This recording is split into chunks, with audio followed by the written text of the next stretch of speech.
But I'm the CEO of oDesk. I've been at oDesk since about 5.5 years. September of '05, I joined Odysseas and the co-founder and a handful of people who were on the mission to enable the world to work remotely successfully. So we're an on-demand global employment platform. We help companies to hire, to manage, and to pay remote talent from all over the world.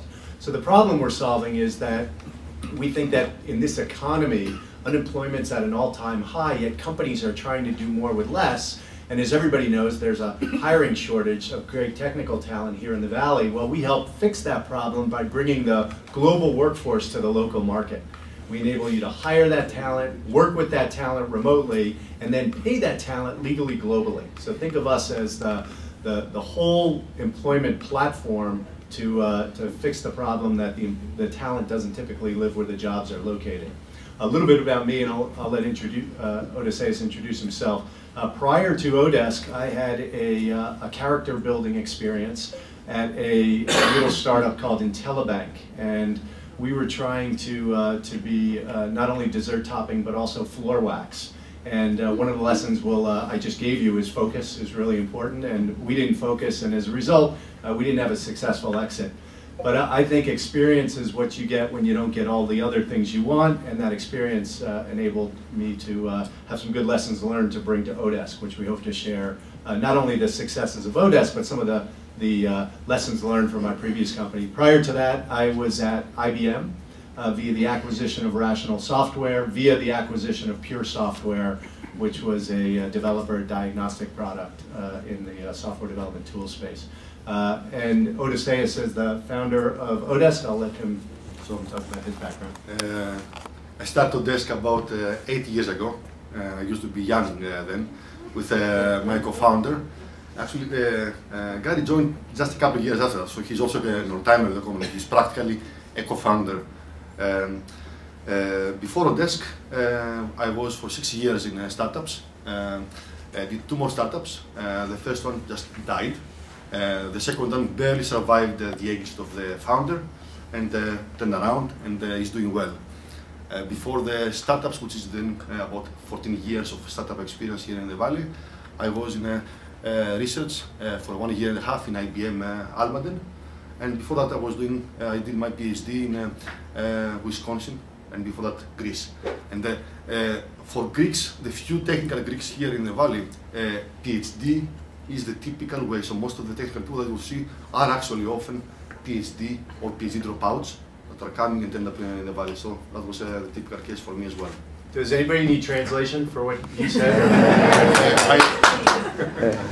Oops. Miss Angelica over there needs translation. He said he's from Greece.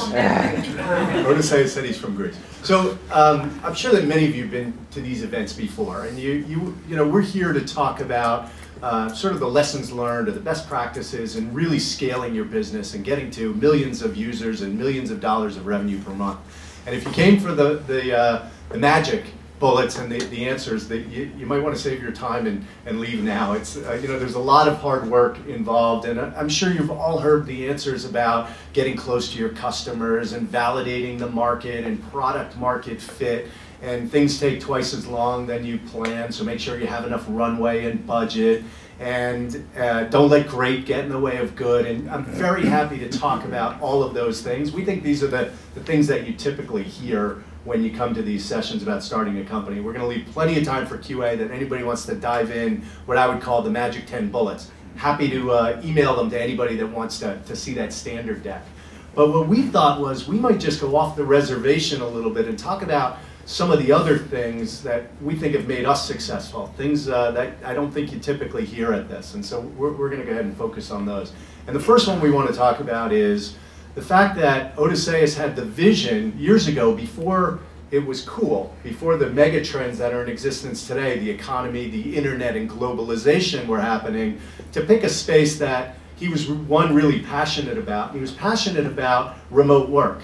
And the reason why is because he wanted to work with his co-founder, who still lives in Athens and is still with the company. He comes to work every day from Athens.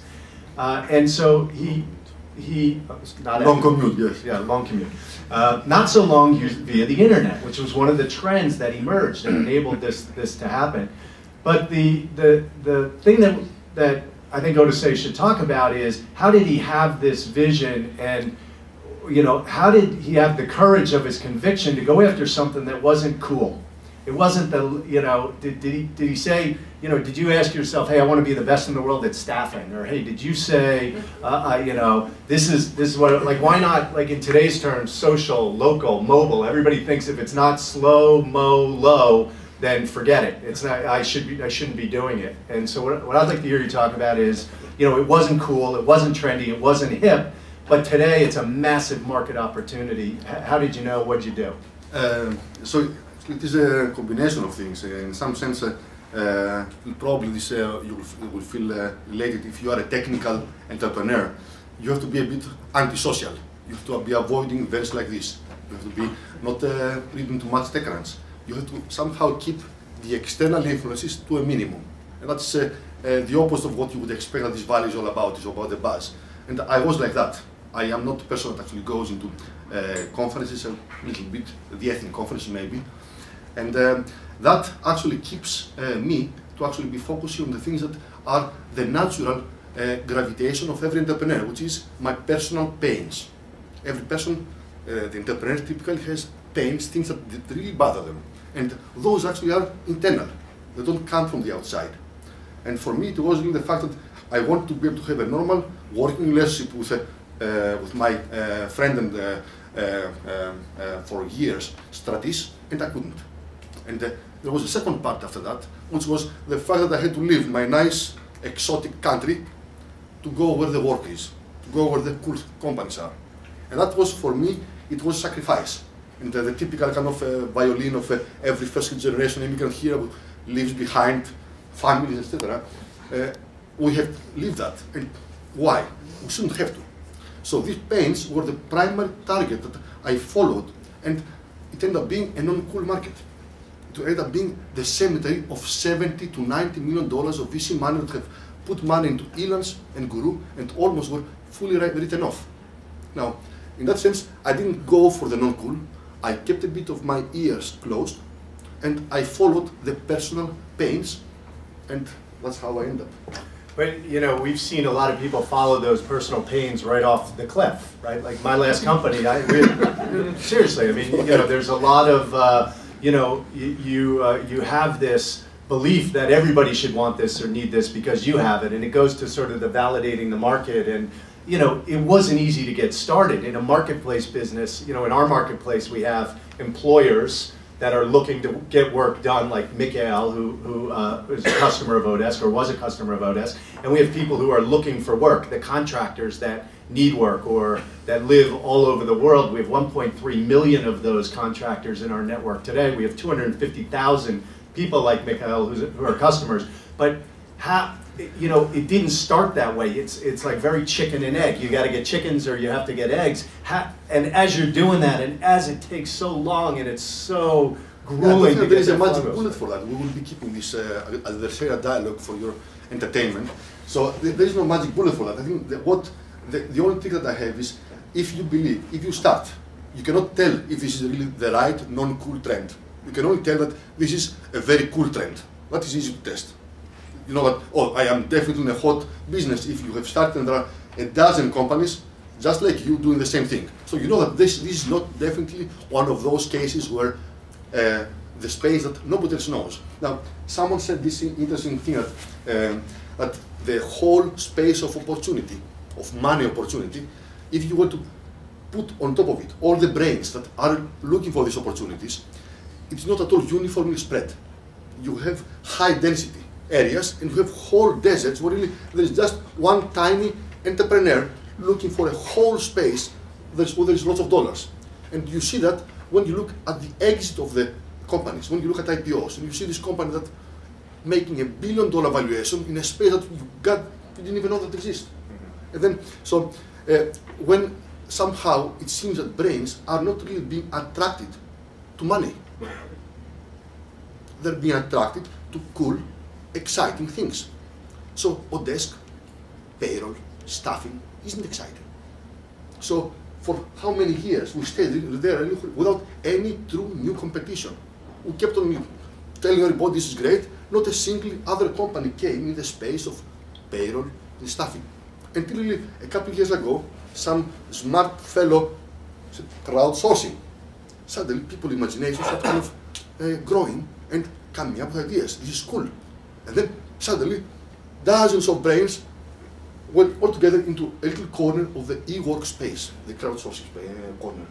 And we're looking there, again, just out of a single smart marketing idea, how people would gravitate it, and then you have a high density of brain in a little corner where there is about 2 loaves of bread to split in the crowdsourcing space. So maybe one last question, we'll get on to another sort of tip, but what, when do you know that, when do you sort of pull the plug, right? Or how do you know that maybe there isn't, the market isn't validated? So a good friend of mine started a little DVD company. They basically, you can rent DVDs via the internet. It's called Netflix. And he you know, they couldn't raise money in the early days. They're out banging on doors, and VCs were laughing. They're like, "Hey, we'll mail you a term sheet in a red envelope," you know, because people didn't get it. The market wasn't there yet. And he said that if it wasn't this unwavering courage of conviction that there was a massive market there, they wouldn't have made it. I'm sure Mark Benioff, with his little company called Salesforce.com, you know, what people don't realize is the first 5 years they were in business, average number of seats, 5. 5 seats per customer, and it cost them $100 million to get those early small to medium business customers in sales and marketing. So at what point do you, you know, what is it? Is it the passion of the entrepreneur? Like, how do you decide, you know, there's a market here or there isn't, or, you know, what? I have a trick for that. The trick is that if you have got money, other people's money, it is a dark black hole. You can actually go for that because it's your money, and you can keep on going and leading into this zombie of a company. I don't know what you mean. Could you sure. restate that? If you get VC money, you have no way to know where to stop. If you somehow start a company and pay money out of your own pocket, you will stop pretty fast because, yes, for the obvious reasons. But then when your money is your own, the bar is so much higher for your conviction that actually makes you stop. So my previous company, Intact, for example, it got money, lots of money early on, and it almost went for 4 or 5 years into this zombie, exists, doesn't exist, exists, doesn't exist. Now, 2011, 11 years later, now it managed to somehow pass out of that, but this company actually shouldn't have survived. But it survived because somehow it had too much money to live out with. Elance is a similar case, and I hope nobody here is from Elance, but this company started in 1999, got money, and kept on going and going and going without really any, just because it had money. So if you start without money, and by picking a non-cool space, you have the other kind of special thing. VCs don't like non-cool spaces. VCs are laggards. They're not following the leaders. I hope there's no VCs in the room either. I would say. No, I mean they are following the global trends. So in that sense, when you will find your nice little non-cool space that only you know, the VCs won't recognize it. So you won't have really a funding problem. You will have to start on your own because you will end up getting a little money. You will have to give lots of value for that if you have to actually get the money in the first year, like how I end up doing. I end up having to give lots of equity, get little money, and but as a result, so this kind of will follow in different thing. We end up maintaining control. The VCs came with very low expectations because this was a rather non-obvious space for them. They put little money, they got lots of space, little expectations, and so the company kept on exceeding their expectations. So Gary ended up being the master of his domain. They never had questioned his decisions. It's an easy company to run. Yeah, thanks for that opportunity, Odysseas. One of the other things that we've practiced from the beginning is transparency. And this was a tough one for me. So coming in as a CEO, I was my background is in sales. I'm more of an operator. I connect with, I've never had a good idea in my life, trust me. Odysseas is the idea guy. He's the visionary, happens to also be a fantastic operator. He just doesn't know it, which makes my job even easier. But coming in, the team was pushing me to be more transparent. And it wasn't so much transparency with the employees, it was transparency with the customers. We should, one of our guys used to say, the truth will set you free. We should tell people what our revenue is. We should expose how much people make per hour. We should put charts out that show our growth. We should be transparent because, one, we can leverage this for SEO, and two, people will appreciate how transparent and open we are. And it took a couple of months for me to get it. So talk about what you think was the importance of transparency and how you advise it. Whether this is actually something that is obvious to you. Within really a year or two after we start kind of opening up, our whole industry has changed. From a closed place where really more or less you go to the marketplace, now e-learns, every single competitor in our space is actually having open exposure of how much they're doing, how much business they're doing. They're having communities where people are bad-mouthing them. This was not the way it was before. One single company turned the way business was being done, became transparent in its practices, in its numbers, and the whole industry was forced to follow. Now, you mentioned before how we got there and the transparency of employees. Now, this goes back to our special kind of. We are a funny company. We're a different company. Obviously, because we're oDesk, you may expect we are very, very virtual. If you are a virtual company, it's extremely hard to be non-transparent within your company. What do I mean with that? Imagine any company has documents, has a spreadsheet, has data, has customer information. You typically build walls that protect the knowledge from going to all the people that they don't need it. We didn't do that. We made the conscious decision that it is not a need-to-know basis, but everybody should have information that they would never care about. So everybody, and now this is if there is any fraudster here, everybody in the company has access, knows how much is our balance in the bank, how much we did our financials, how many hours the finance people know the sign-ups, the engineer people know how many customers signed up today in this hour. And now what this allowed?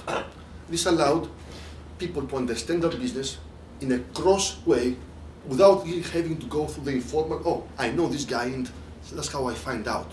We didn't have that. The people were actually able to actually find things by themselves. Now, imagine that you are virtual, you are at the opposite sides of the globe. Imagine being stuck on a question that somehow your manager haven't thought to give you access to. This can be blocking for everything. So, within the employees in a virtual company, transparency and availability of all information is extremely empowering.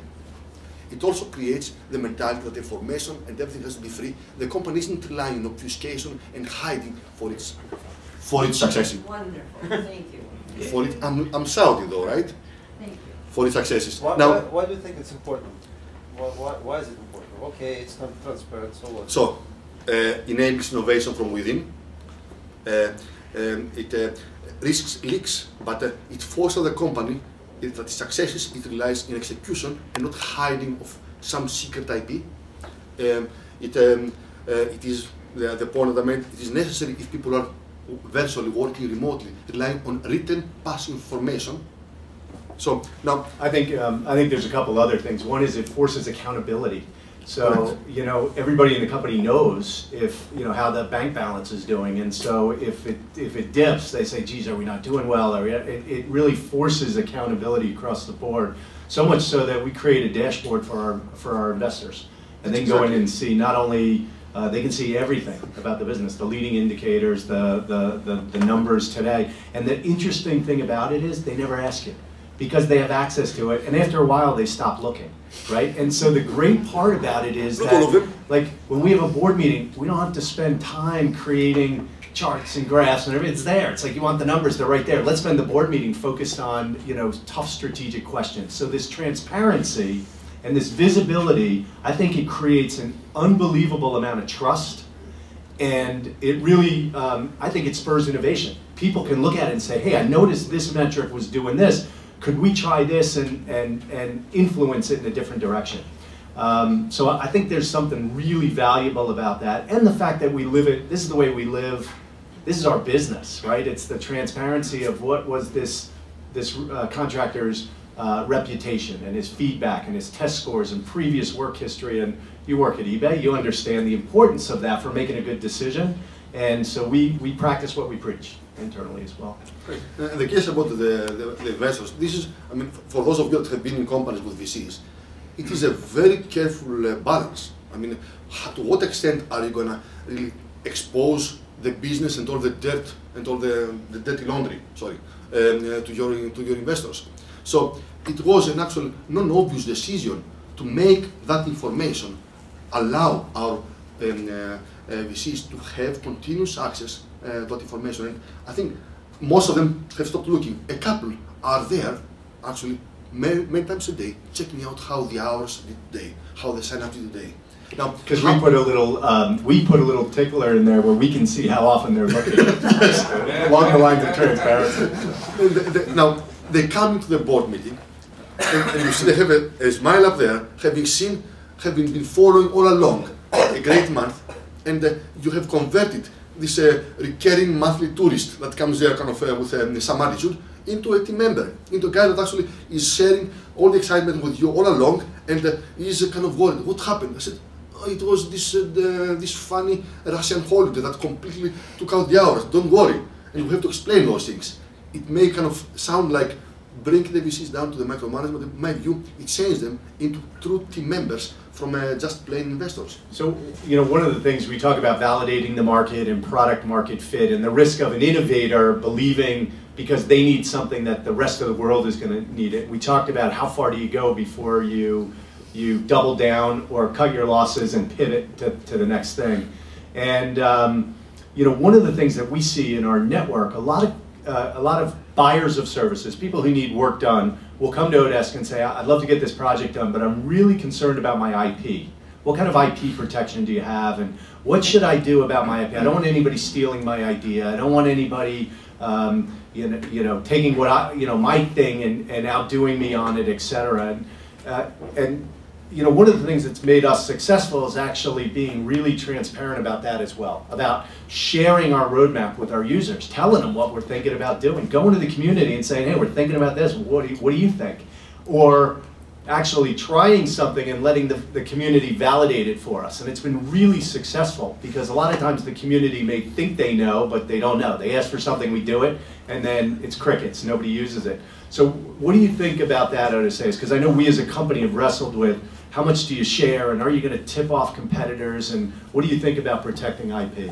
I think this is one of the areas where in our company, and I believe that in every one of our future companies, we will be following a different and non-obvious direction. Really, when we started oDesk, one of the most common VC feedback or customer feedback was you will give your code to a Russian.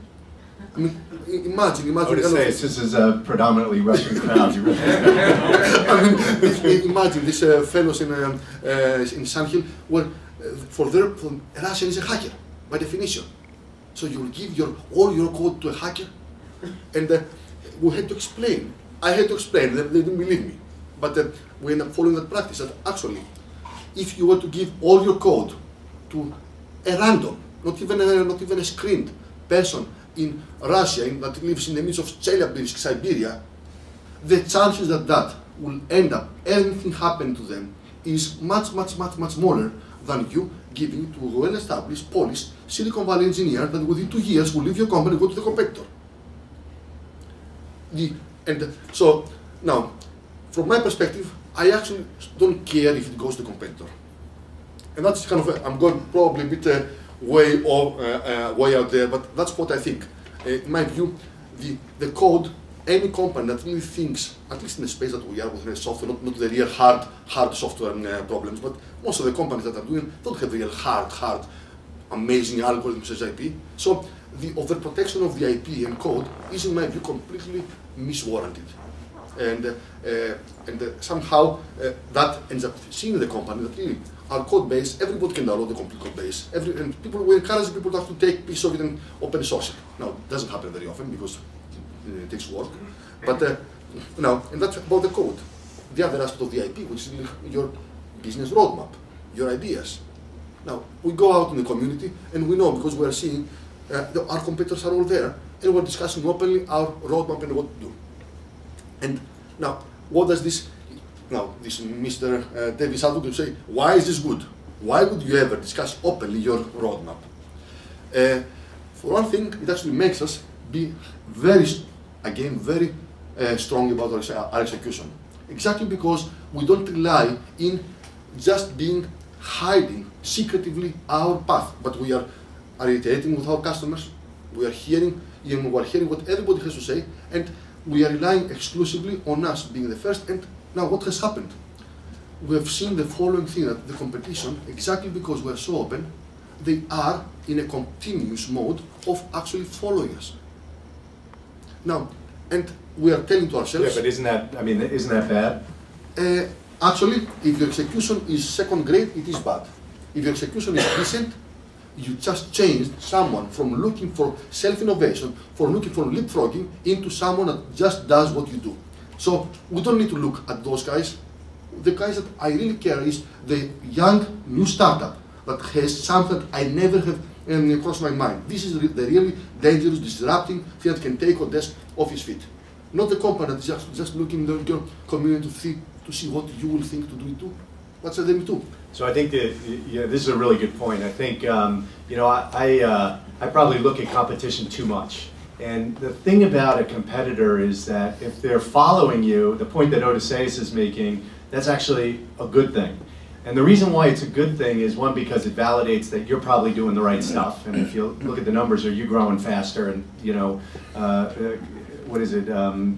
Imitation is the sincerest form of flattery, isn't that what they say? Yeah. And so, one, because they're following so closely behind you and watching what you do, and they're putting their resources into doing that, then it means that they're actually not innovating.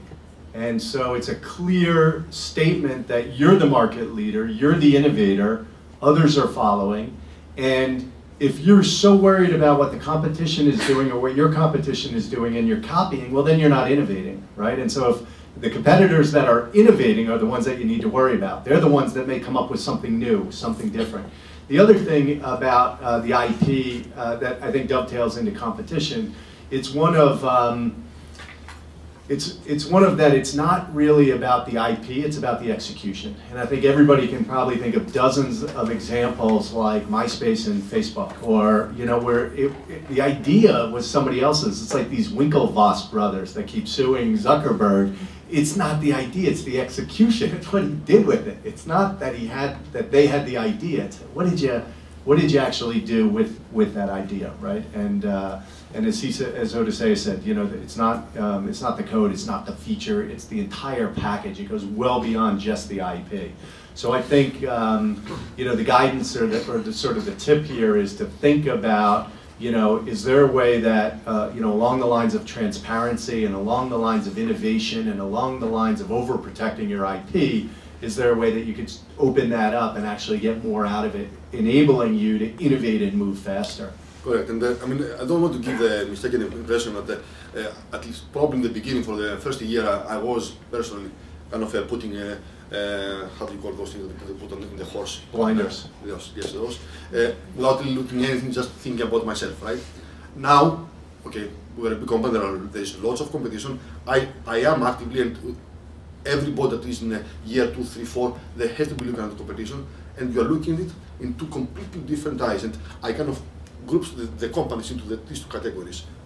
There are the companies that I'm looking exclusively, knowing that no innovation will come out of those. These are typically older companies, but they represent a very good way to assess a sincere, objective baseline of how is your execution. So there are your execution metric. And then there are a bunch of newbies. This company out of Israel, out of Sweden, out of Australia, and you can find them. I will give you names. So Fiverr, a fine little guy, a fine little company out of a smart guy in Israel, and actually gave a different kind of spin on the whole. What would I do for $5?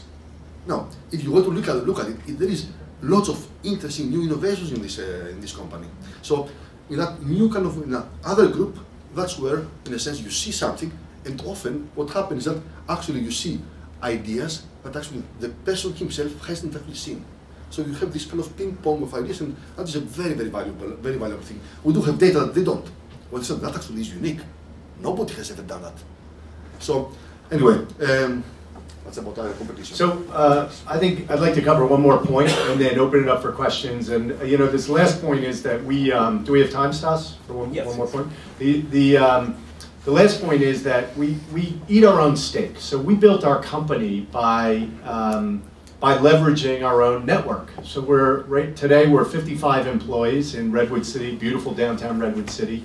And we have 160 full-time equivalent contractors that come to work for us every day from around the world. So we have 0 developers in Redwood City. We have 0 QA resources in Redwood City. We have no support people in California. We have a support manager that lives in Tennessee and manages people in the Philippines. Our developers are remote and distributed, so they're not co-located. So we don't call it outsourcing. It's more like they're our team members. They just happen to live remotely all over the world, right? And so by putting ourselves in this position and by building our company, by leveraging this distributed and remote model, we don't have the challenges that other companies have of having to compete with the likes of Zynga and Facebook and Google and eBay for great talented engineers. We've freed ourselves from that problem by building our company in this remote and distributed and flexible way. So we have the ultimate in capacity. You can flex up and flex down as you need it. And for any role we look to hire, the first thing we say is this something that can and should be done in the network? So maybe expand or yeah, this may end up being a black hole, because this is what really, a whole other talk about really virtual companies and how really you can have your company be truly geographically dispersed. I was telling to Stacy that the concept that whenever we're making an interview and we're about a person and I kind of try to understand whether I like him or not, just based on a single answer, the perception that they have about how to hire someone remote. And if they have the perception that the brains are here and the various satellites, the peons or the rest of the people are there, that is the killer. Because in our company we feel that the brains are there. And we are actually the unnecessary for probably another 4 or 5 years headquarters.